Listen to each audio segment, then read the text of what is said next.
नमस्कार और आप देख रहे हैं न्यूज गंगा और मैं हूं आपके साथ निशा भारद्वाज। ग्वालियर हाई कोर्ट में एक तरफ संविधान निर्माता बाबा साहेब अम्बेडकर की मूर्ति लगाने की मांग है और दूसरी तरफ उसी संविधान की शपथ लेने वाले कुछ वकील हैं जो खुलेआम उस मूर्ति का विरोध कर रहे हैं। लेकिन अब खेल पलट गया है।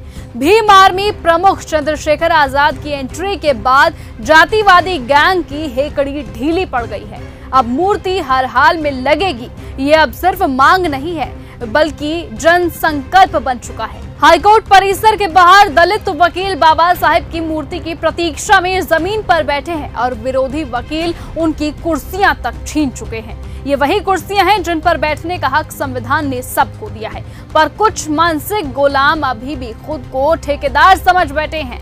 सवाल है कि क्या ये वही न्याय व्यवस्था है जो समानता का पाठ पढ़ाती है?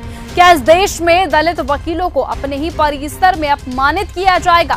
बाबा साहेब की मूर्ति लगाने की बात आते ही जिस तरह से कुर्सियां छीनी गई, हाथापाई हुई और धमकियां दी गई, वो बताता है कि जातिवादी सोच अब भी अदालतों की दीवारों में जिंदा है। और अब जब सवाल उठा है कि बाबा साहेब की प्रतिमा क्यों लगे, तो कुछ वकील ये तक कहने लगे हैं कि ये प्राइवेट प्रॉपर्टी है, हम राम जी की मूर्ति लगवाएंगे जैसे संविधान उनके बाप की जागीर हो।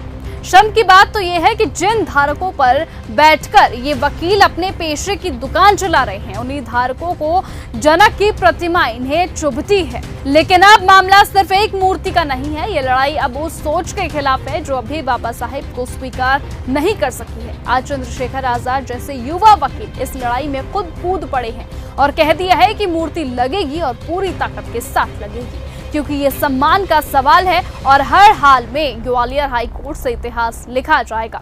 ये पहली बार होगा जब देश के किसी हाई कोर्ट में बाबा साहेब की मूर्ति लगेगी और इसके बाद रास्ता खुलेगा बाकी जगहों का भी। यही डर है जो विरोधियों की नींद उड़ा रहा है। अब सवाल ये नहीं कि प्रतिमा लगेगी या नहीं, अब सवाल ये है कि संविधान के घर में संविधान निर्माता को जगह देने से तकलीफ क्यों है।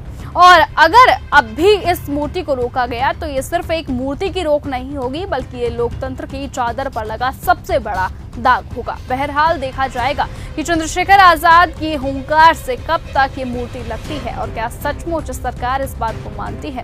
फिलहाल आप क्या सोचते हैं कि बाबा साहेब की मूर्ति लगाना हाईकोर्ट में ठीक है या फिर नहीं? कमेंट सेक्शन में अपनी राय लिखकर हमें जरूर बताइएगा और ऐसे ही लेटेस्ट अपडेट और खबरों के लिए आप बने रहिए और देखते रहिए न्यूज गंगा। नमस्कार। ऐसी ही खबरों को सुनने और देखने के लिए सब्सक्राइब करना बिल्कुल मत भूलिएगा चैनल न्यूज गंगा। खबरें अच्छी लगी तो लाइक का बटन दबाना बिल्कुल मत भूलिएगा, कमेंट बॉक्स में टाइप भी कर सकते हैं और हाँ, शेयर करना भी बिल्कुल मत भूलिएगा।